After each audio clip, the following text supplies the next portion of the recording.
The news continues in southern Africa, where Zimbabwe's opposition party, CCC, recently faced a blow when one of its members was kidnapped and subsequently discovered dead. The country's opposition claims that this is a part of a larger scheme to target party members and sow a seed of discord with the recent recalls. According to the Citizens Coalition for Change, that's the CCC, the ruling ZANU-PF party is to blame for all of this. All right, to speak more on this, I'm being joined by Senior Project Leader at the Institute of Justice and Reconciliation, Dr. Webster Zambara. Hello, and thank you for joining me on the news, Doctor.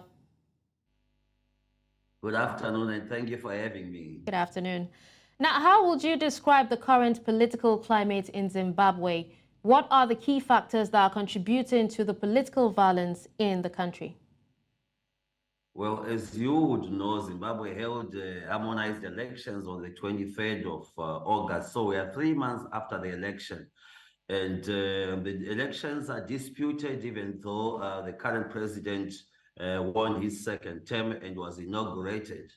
However, it would seem the country has maintained, or at least remained, in an electioneering mode, because within the main opposition, Citizens Coalition for Change, there have been some recalls that have warranted more than 15 by-elections, recalls of members of parliament and senators.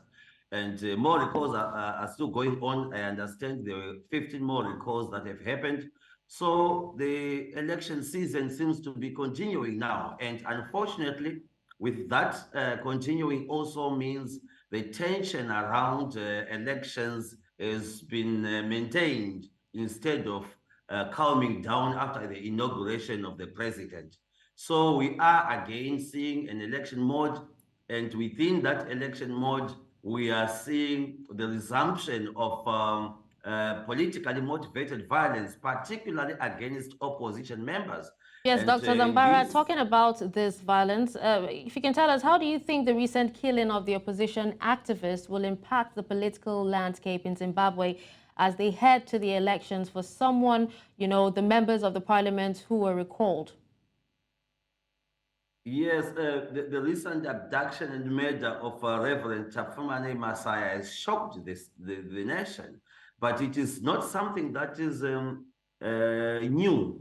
As early, just 3 weeks ago, another member of parliament, a young member of parliament, Takuzwa Ngaziore, was abducted and badly assaulted by unknown men who were armed, and he was injected with an unknown substance. So this happening now, just on the 11th, the abduction of Masaya and his subsequent murder is something that has shown that political activism, especially in the opposition, has got consequences, unfortunately.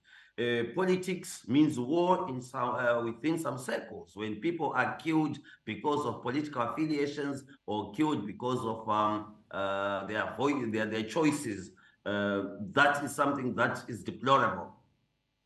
Quite sad indeed. So what steps, if any, do you think the government of Zimbabwe and the SADC community should take to address the issue, Dr. Zambara? I think the most important thing is that human dignity and life is quite sacrosanct. So for that, one would expect a thorough investigation into this case, and we hope that the police are going to identify the culprits and bring them to justice, to perhaps bring confidence among the populace that people are equal before the law and people are safe as they do their day-to-day lives. It is a bit coincidental, or I would rather say it is not coincidence, that the victims of these abductions, the victims of this murder, the victims of these threats seem to be happening only among members of the opposition.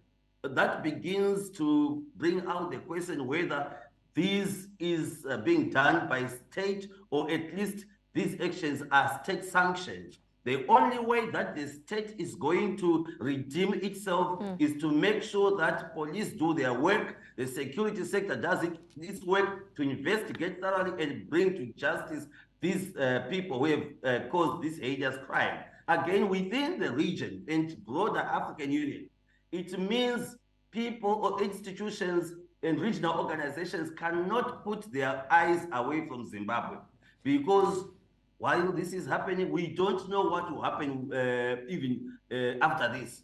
So it's important that the African Union and SADC continue to have an eye on Zimbabwe and make sure that peace, human rights, and rule of law are secured. Well, thank you so much, Dr. Zambara, for sharing your thoughts on this issue with us. Most welcome. Thanks for having me.